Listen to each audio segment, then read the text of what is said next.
Buxoro yoshlar markazi ilm yo'lini tanlagan va bu maqsad sari dadil qadam tashlayotgan yoshlar, farzandlarining ilk muvaffaqiyatlarini hayajon va quvonch bilan qarshilayotgan ota-onalar hamda mehnati samarasini ko'rayotgan ustozlar xursandchiligi. Buxoroda yetakchilardan biri bo'lgan Qahhorov o'quv markazining yillik hisoboti. Bugungi globallashuv jarayonida ko'plab yoshlarni internet boshqarishi mumkin bo'lgan vaziyatda eng to'g'ri yo'l ular qo'liga kitob berish, ilmga yo'naltirishdir. Bunda haqiqiy ustozlar tajribasiga tayanish kerak. Chunki bu ustoz nafaqat kuchli bilimga ega bo'lishi, balki psixologik yondashgan holda ta'limga qiziqtira olish qobiliyati mavjud bo'lishi shart. Qahhorov o'quv markazi ana shunday har tomonlama salohiyatga ega ustozlar jamoasi bo'lib, har qanday bola bilan alohida shug'ullangan holda ularning qiziqishini topib, qalbini egallay olgani sabab yuzlab shogirdlarning sevimli ustozlariga aylanishdi.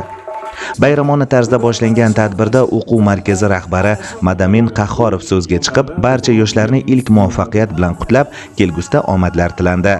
Iste'dodli xonanda Jasur Rahmatov ijrosidagi vatanni madh etuvchi tarona taqdimoti yig'ilganlarga yana bir bor jo'shqinlik, vatanni sevish, uning taraqqiyoti yo'lida xizmat qilishdek oliy maqsadlarni yanada jo'sh urdirdi. Tadbir mehmonlari bo'lgan Darg'a ustozlar tabrigi va e'tirofi esa bayramona tantanaga o'zgacha fayz bag'ishladi. Professor o'qituvchilar barcha yoshlarni oliy dargohlarga qadam qo'yayotgan muvaffaqiyati bilan tabriklab, yurtimizda yoshlarga qaratilgan e'tibor cheksizligini va ulardan maksimal foydalangan holda yanada katta marralarga erishishlarini tilashdi. Ustozga ehtirom har zamonlarda shogirdlik burchi sifatida ta'kidlanadi.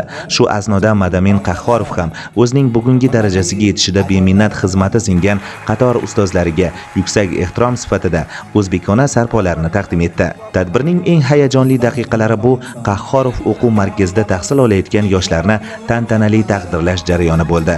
Ularga milliy sertifikatlarni topshirish marosimi haqiqiy bayramona ruhda kechdi. Ma'lumot uchun joriy yilda Qahhorov o'quv markazida kimyo, biologiya, ingliz tili, matematika fanlari yo'nalishida jami 253 nafar yoshlar turli darajadagi milliy sertifikatlarga ega bo'ldi.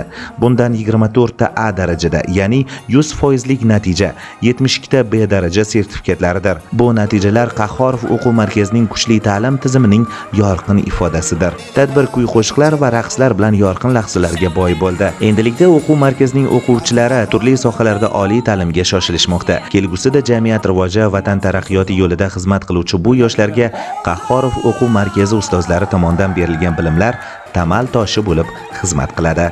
Qahhorov o'quv markazi ilm cho'qqi